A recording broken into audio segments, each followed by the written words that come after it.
The real universal guides have the choice to remain in their physical body or leave this level of awareness.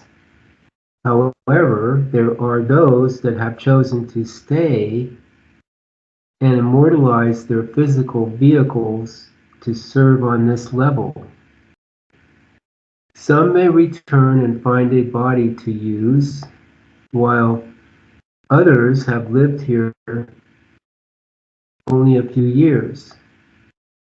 Then there are those who have been on Earth for centuries. It depends upon the individual and what he wishes to do here. In general, most let nature take its course in all matters of the physical, even though they have plenty of powers to interfere with the usual routine, if they see fit to do so, that it is not their usual plan. The real guides can remain in their bodies for centuries or even thousands of years if they wish to. Many yogis have been known to keep their bodies for centuries, but the yogis are not of the high order as the real universal guides. Little is known about the real guides as opposed to the multitudes of paths such as yoga and other systems that has become more of a social teaching like that of common religion. They are a good start, but you do not want to stay with what they are providing. It is better to go with the real guides. The real guides observe the laws of this world and carry on their work in harmony with those laws as closely as possible. We do respect the man-made laws if they make sense, but we do not limit ourselves to them. The laws of nature and the great reality are what I am referring to. Their work is strictly of a true and real nature for the benefit of all, and they do not wish to interfere with the rules governing the country in which they live. They have come to this world for a definite purpose if they stick to that purpose and work as hard as possible. After all, what would be to their advantage if they should come for anything other than to present a real opportunity of benefit for all concerned? Most of mankind has no real purpose. After they have finished here, they will go on into a higher level of being, leaving their successors here to carry on what they have started. Sometimes there becomes a corruption with what they have presented, and this is where those who have the awareness will start a new position and presentation. The real guides always take on the challenge of creating a new presentation instead of trying to rework some existing regulated establishment. To the onlooking public, the existing institutionalized formulated systems seem to have credibility to them. But the real guides can see the real side and all the limitations that are taking place. The humans are the most vulnerable to deception. All of the universal guides have learned the use of the new sound wave to move themselves about. They use it on the spot and for traveling in the ethers and into other worlds and for making greater decisions and for protection. They wear the new sound around themselves like a rainbow ready for use. This is what is known as the aura and magnetic field around man according to scientists. The field itself is similar to all other fields of the same nature on every level, and that is the new sound wave. Each one of us needs this reality for our survival. And if we don't have it, then we will stay someplace or somewhere like a stone in a semi-lifeless state until another being helps us and gives us the consideration to get out of this state. and use the true reality for our own good. When the individual begins to lose this reality, he makes the long funeral march downward from the higher levels into the lower regions.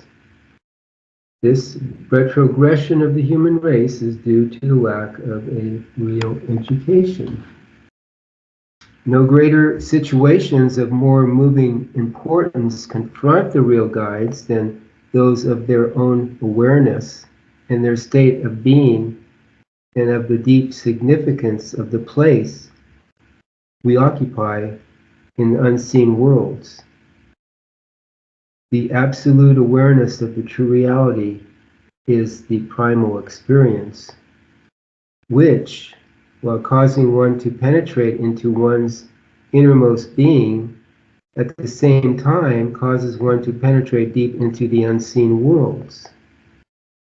The unseen worlds cannot be experienced as one does the physical realm, for man is such a part of the latter that he doesn't see what he is, because he lacks the real education to perceive reality now. He is, as it were, an actor in a kind of drama, and the variations of which depend upon his subject of life expressing its manifold incidents. His affected states are not to be considered as mere accidents of interest only to himself, to which the entire sphere of action remains impassive. Not at all.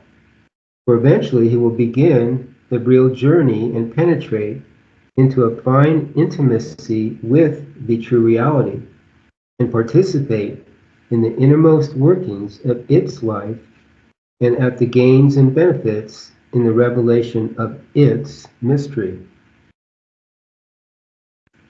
All real science, as he learns in time, is essentially centripetal.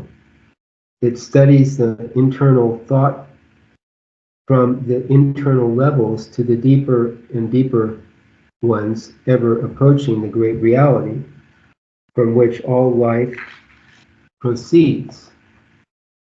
The all is, the one and only.